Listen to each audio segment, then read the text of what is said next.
This tonight's tale is Man Size in Marble by E. Nesbit. Yes, that one. Although every word of this story is as true as despair, I do not expect people to believe it. Nowadays, a rational explanation is required before belief is possible. Let me then at once offer the rational explanation, which finds most favour among those who have heard the tale of my life's tragedy. It is held that we were under a delusion, Laura and I, on that 31st of October, and that this supposition places the whole matter on a satisfactory and believable basis. The reader can judge, when he too has heard my story, how far this is an explanation, and in what sense it is rational. There were three who took part in this: Laura and I, and another man. The other man still lives, and can speak to the truth of the least credible part of my story. I never in my life knew what it was to have as much money as I required to supply the most ordinary needs, good colours, books and cab fares. When we were married, we knew quite well that we should only be able to live at all by strict punctuality and attention to business. I used to paint in those days, and Laura used to write, and we felt sure we could keep the pot at least simmering. Living in town was out of the question. So we went to look for a cottage in the country, which should be at once sanitary and picturesque. So rarely do these two qualities meet in one cottage that our search was for some time quite fruitless. We tried advertisements, but most of the desirable rural residences, which did look well, proved to be lacking in both essentials, and when a cottage chanced to have drains, it always had stucco as well, and was shaped like a tea-caddy. And if we found a vine or rose-covered porch, corruption invariably lurked within. Our minds got so befogged by the eloquence of house agents and the rival disadvantages of the fever traps and outrages to beauty which we had seen and scorned, that I very much doubt whether either of us, on our wedding morning, knew the difference between a house and a haystack. But when we got away from friends and house agents on our honeymoon, our wits grew clear again, and we knew a pretty cottage when at last we saw one. It was at Brenzett, a little village set on a hill over against the southern marshes. We had gone there from the seaside village where we were staying to see the church, and 2 fields from the church we found this cottage. It stood quite by itself, about 2 miles from the village. It was a long, low building, with rooms sticking out in unexpected places. There was a bit of stonework, ivy-covered and moss-grown, just 2 old rooms, all that was left of a big house that had once stood there, and round this stonework the house had grown up. Stripped of its roses and jasmine, it would have been hideous. As it stood, it was charming, and after a brief examination we took it. It was absurdly cheap. The rest of our honeymoon we spent in grubbing about in second-hand shops in the county town, picking up old bits of oak and Chippendale chairs for our furnishing. We wound up with a run up to town and a visit to Liberty's, and soon the low oak-beamed lattice-windowed rooms began to be home. There was a jolly old-fashioned garden, with grass paths and no end of hollyhocks and sunflowers and big lilies. From the window you could see the marsh pastures, and beyond them the blue, thin line of the sea. We were as happy as the summer was glorious, and settled down into work sooner than we ourselves expected. I was never tired of sketching the view, and the wonderful cloud effects from the open lattice, and Laura would sit at the table and write verses about them, in which I mostly played the part of foreground.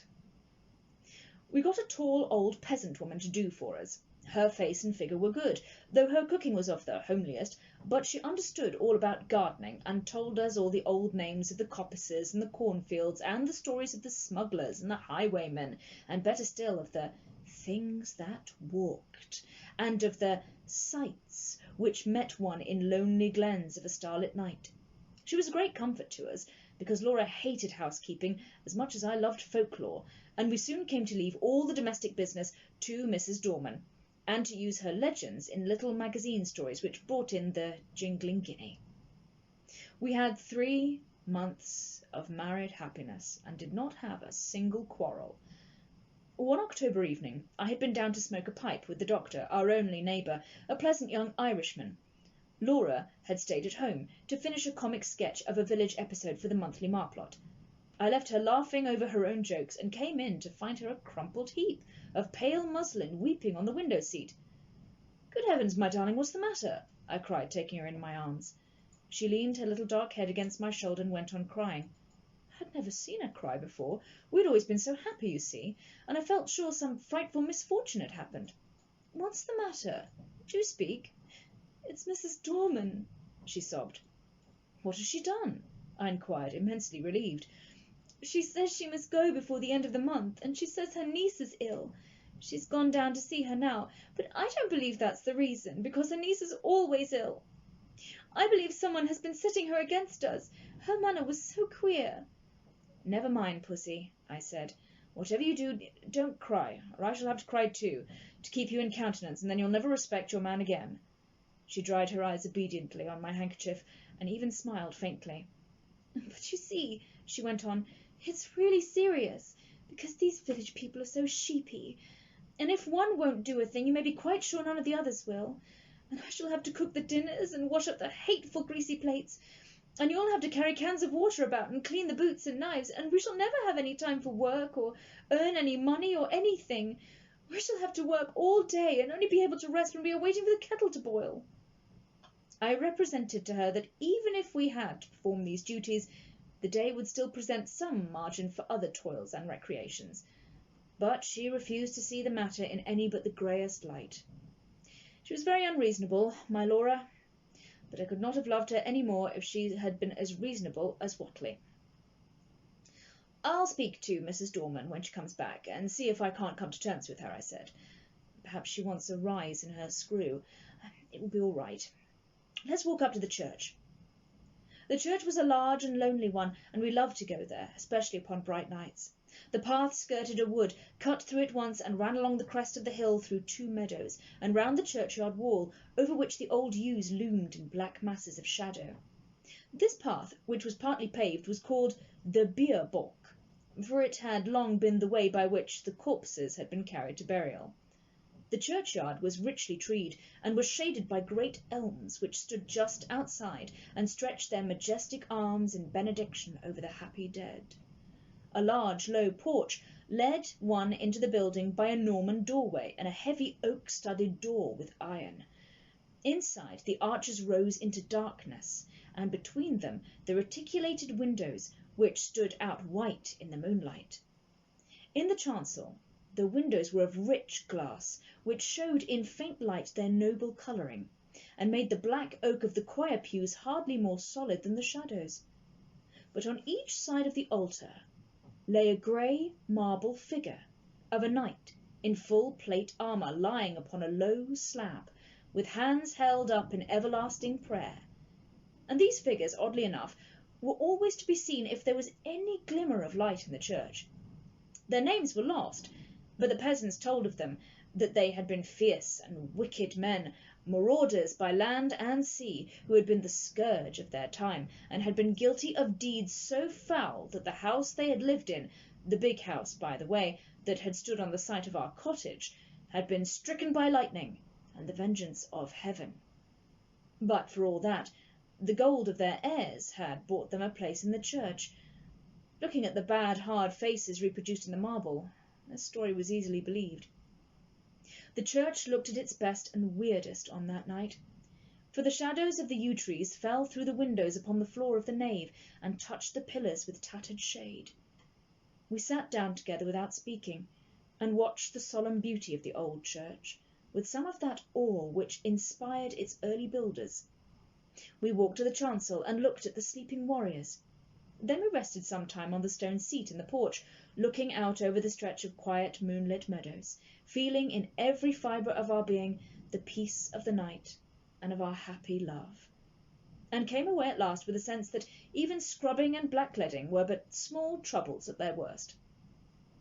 Mrs. Dorman had come back from the village, and I at once invited her to a tête-à-tête. "Now, Mrs. Dorman," I said, when I had got her into my painting-room, What's all this about your not staying with us? I should be glad to get away, sir, before the end of the month, she answered, with her usual placid dignity.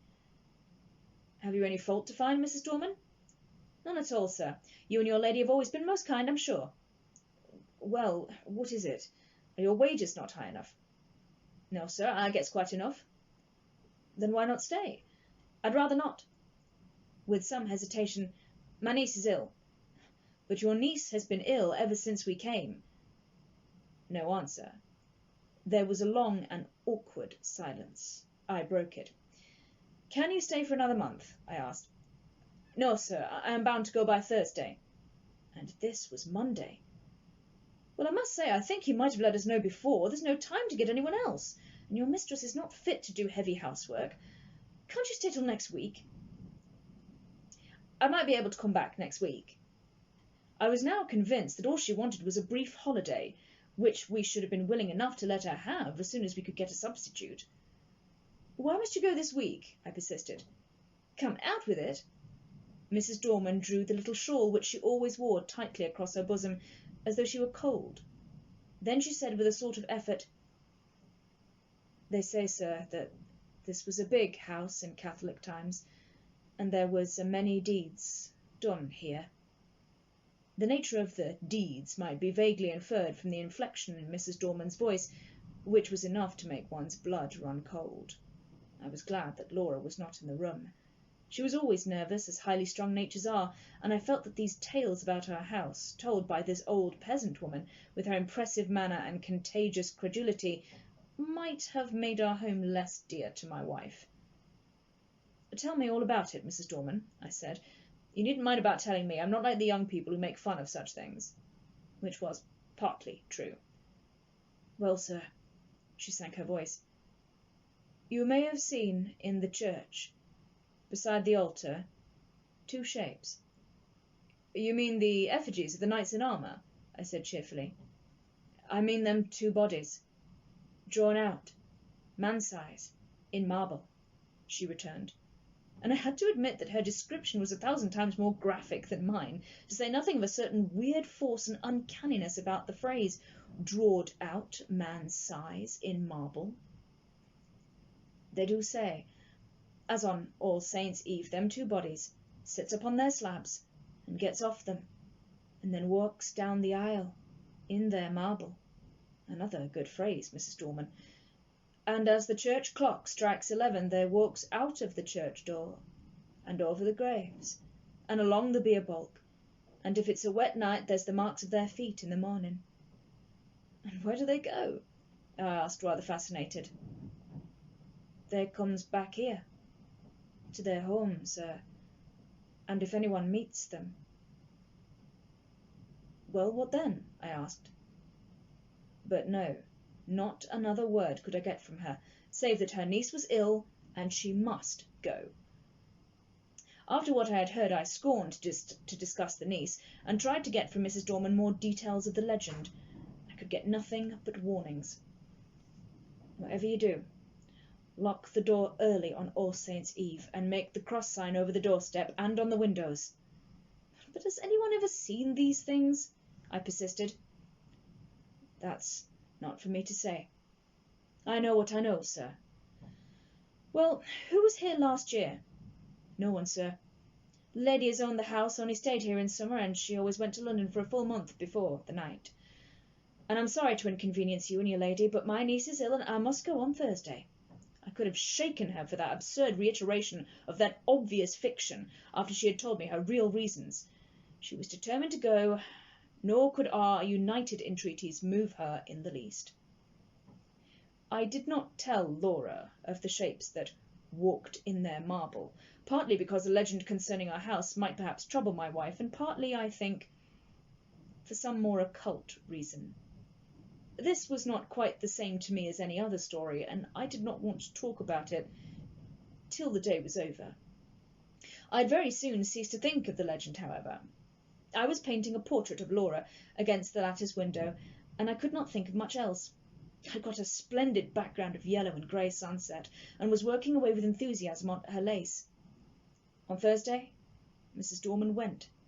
She relented at parting, so far as to say, "Don't put yourself out too much, ma'am, and if there's anything I can do next week, I'm sure I shan't mind." From which I inferred that she wished to come back to us after Halloween.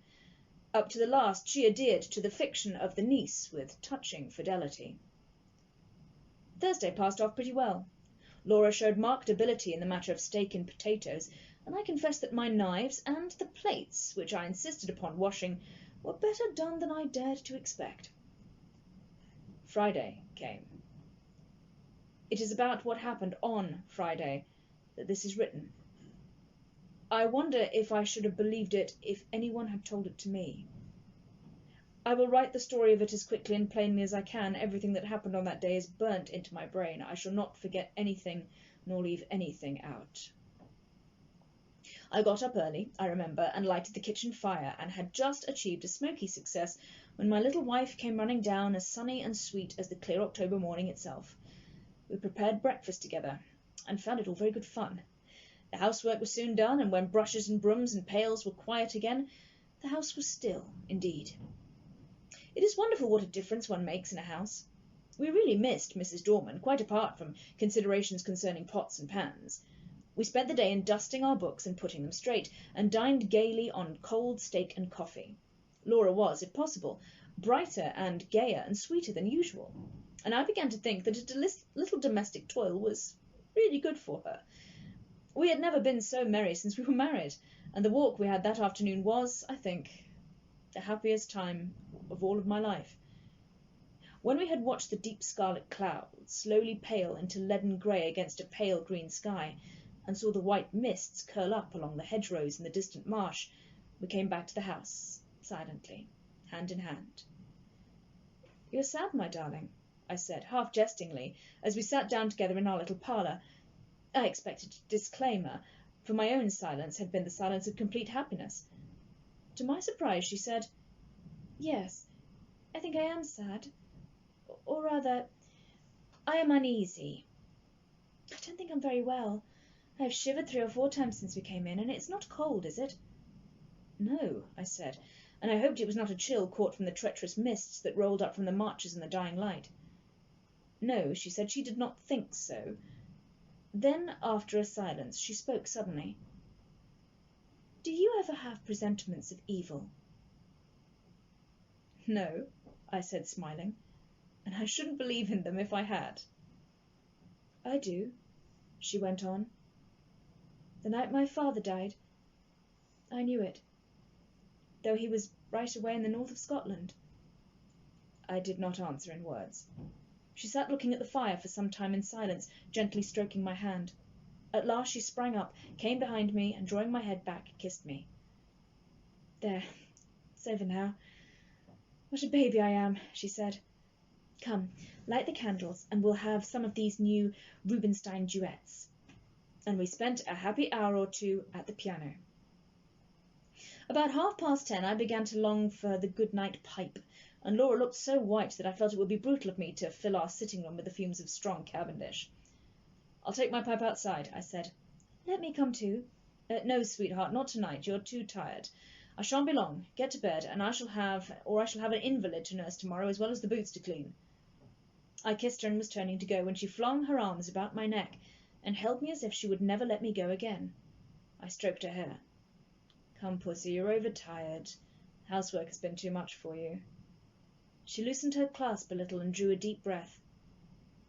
"No. We've been very happy today, Jack, haven't we?" "Don't stay out too long." "I won't, my dearie." I strolled out of the front door, leaving it unlatched. What a night it was! The jagged masses of heavy dark cloud were rolling at intervals from horizon to horizon, and thin white wreaths covered the stars. Through all the rush of the cloud river the moon swam, breasting the waves and disappearing again in the darkness. When now and again her light reached the woodlands, they seemed to be slowly and noiselessly waving in time to the swing of the clouds above them. There was a strange grey light over all the earth. The fields had that shadowy bloom over them which only comes from the marriage of dew and moonshine, or frost and starlight. I walked up and down, drinking in the beauty of the quiet earth and the changing sky. The night was absolutely silent. Nothing seemed to be abroad. There was no scurrying of rabbits or twitter of the half-asleep birds, and though the clouds went sailing across the sky, the wind that drove them never came low enough to rustle the dead leaves on the woodland paths. Across the meadows I could see the church tower standing out black and grey against the sky. I walked there thinking over our 3 months of happiness, and of my wife, her dear eyes, her loving ways. Oh, my little girl, my own little girl. What a vision came then of a long, glad life for you and me together. I heard a bell beat from the church. 11 already. I turned to go in, but the night held me. I could not go back into our little warm rooms yet. I would go up to the church. I felt vaguely that it would be good to carry my love and thankfulness to the sanctuary whither so many loads of sorrow and gladness had been borne by the men and women of the dead years. I looked in at the low window as I went by. Laura was half lying on her chair in front of the fire. I could not see her face, only her little head showed dark against the pale blue wall. She was quite still, asleep no doubt. My heart reached out to her. As I went on, there must be a God, I thought, and a God who was good. How otherwise could anything so sweet and dear as she have ever been imagined? I walked slowly along the edge of the wood. A sound broke the stillness of the night. It was a rustling in the wood. I stopped and listened. The sound stopped too. I went on, and now distinctly heard another step than mine answer mine like an echo. It was a poacher or a wood stealer most likely, for these were not unknown in our Arcadian neighbourhood. But whoever it was, he was a fool not to step more lightly. I turned into the wood, and now the footsteps seemed to come from the path I had just left. It must be an echo, I thought. The wood looked perfect in the moonlight. The large dying ferns in the brushwood showed me, through the thinning foliage, the pale light came down. The tree trunks stood up like Gothic columns all around me. They reminded me of the church, and I turned into the bier balk and passed through the corpse gate between the graves to the low porch. I paused for a moment on the stone seat where Laura and I had watched the fading landscape. Then I noticed that the door of the church was open, and I blamed myself for having left it unlatched the other night. We were the only people who ever cared to come to the church except on Sundays, and I was vexed to think that through our carelessness the damp autumn airs had a chance of getting in and injuring the old fabric. I went in. It will seem strange, perhaps, that I should have gone halfway up the aisle before I remembered with a sudden chill, followed by as sudden a rush of self-contempt, that this was the very day and hour when, according to tradition, the shapes drawn out, man's size, in marble, began to walk. Having thus remembered the legend, I remembered it with a shiver, of which I was ashamed. I could not do otherwise than walk up towards the altar, just to look at the figures, as I said to myself. Really what I wanted was to assure myself, first, that I did not believe the legend, and secondly, that it was not true. I was rather glad that I had come. I thought now I could tell Mrs. Dorman how vain her fancies were, and how peacefully the marble figures slept on through the ghastly hour. With my hands in my pockets, I passed up the aisle. In the grey dim light, the eastern end of the church looked larger than usual, and the arches above the two tombs looked larger too. The moon came out, and showed me the reason. I stopped short. My heart gave a leap that nearly choked me, and then sank sickeningly. The bodies drawed out man's size were gone, and their marble slabs lay wide and bare in the vague moonlight that slanted through the east window. Were they really gone? Or was I mad? Clenching my nerves, I stooped and passed my hand over the smooth slabs, and felt their flat, unbroken surface. Had someone taken the things away? Was it some vile practical joke? I would make sure anyway. In an instant I had made a torch of newspaper which happened to be in my pocket, and lighting it, held it high above my head. Its yellow glare illumined the dark arches and those slabs. The figures were gone, and I was alone in the church. Or was I alone? And then a horror seized me. A horror indefinable and indescribable, an overwhelming certainty of supreme and accomplished calamity. I flung down the torch and tore along the aisle out through the porch, biting my lips as I ran to keep myself from shrieking aloud. Oh, was I mad, or what was this that possessed me? I leapt the churchyard wall and took the straight cut across the fields, led by the light from our windows. Just as I got over the first stile, a dark figure seemed to spring out of the ground. Mad still with the certainty of misfortune, I made for the thing that stood in my path, shouting, "Get out of the way, can't you?"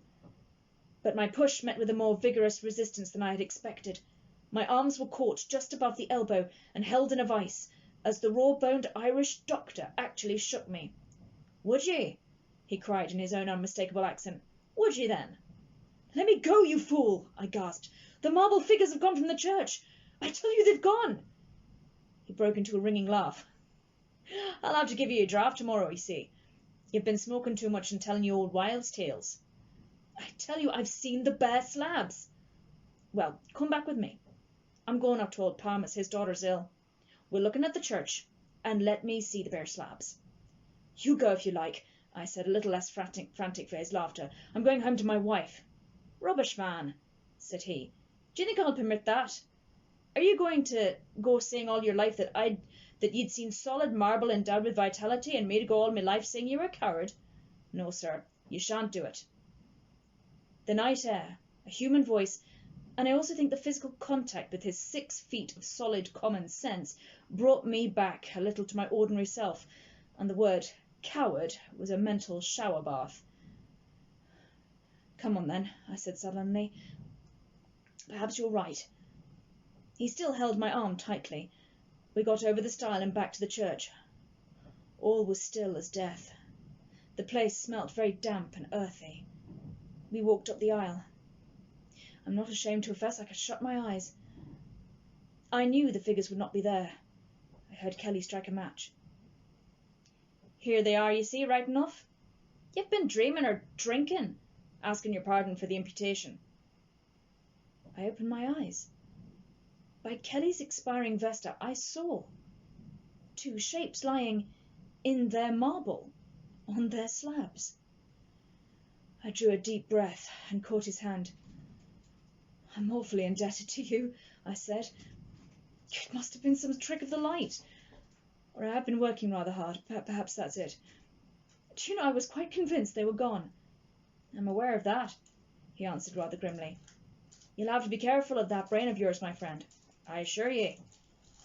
He was leaning over and looking at the right-hand figure, whose stony face was the most villainous and deadly in expression. "By Jove," he said, "something has been afoot here. This hand is broken." And so it was. I was certain that it had been perfect the last time Laura and I had been there. "Perhaps someone has tried to remove them," said the young doctor. "That won't account for my impression," I objected. "Too much painting and tobacco will account for that well enough." "Come along," I said, "or my wife will be getting anxious. You'll come in and have a drop of whisky and drink confusion to ghosts and better sense to me." "I ought to go up to Palmer's, but it's so late now. I'd best leave it till the morning," he replied. "I was kept late at the Union, and I've had to see a lot of people since. All right, I'll come back with you." I think he fancied I needed him more than did Palmer's girl. So, discussing how such an illusion could have been possible, and deducing from this experience large generalities concerning ghostly apparitions, we walked up to our cottage. We saw, as we walked up the garden path, that bright light streamed out of the front door, and presently saw that the parlour door was open too. Had she gone out? "Come in," I said, and Dr. Kelly followed me into the parlour. It was all ablaze with candles. Not only the wax ones, but at least a dozen guttering, glaring tallow dips, stuck in vases and ornaments in unlikely places. Light, I knew, was Laura's remedy for nervousness. Poor child, why had I left her? Brute that I was. We glanced round the room, and at first we did not see her. The window was open, and the draught set all the candles flaring one way. Her chair was now empty, and her handkerchief and her book lay on the floor. I turned to the window. There, in the recess of the window, I saw her. Oh, my child, my love, had she gone to that window to watch for me? And what had come into the room behind her? To what had she turned with that look of frantic fear and horror? Oh, my little one, had she thought it was I whose steps she heard, and turned to me? What? She had fallen back across a table in the window, and her body lay half on it and half on the window seat, and her head hung down over the table, the brown hair loosened and fallen to the carpet. Her lips were drawn back, and her eyes wide, wide open. They saw nothing now. What had they seen last? The doctor moved towards her, but I pushed him aside and sprang to her, caught her in my arms, and cried, "It's all right, Laura. I've got you safe, wifey." She fell into my arms in a heap. I clasped her and kissed her and called her by all her pet names.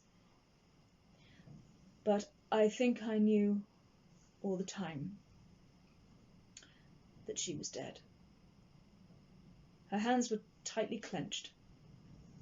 In one of them she held something fast.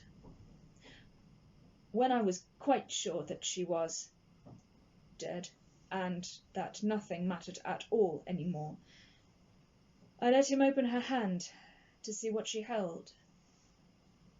It was a grey marble finger.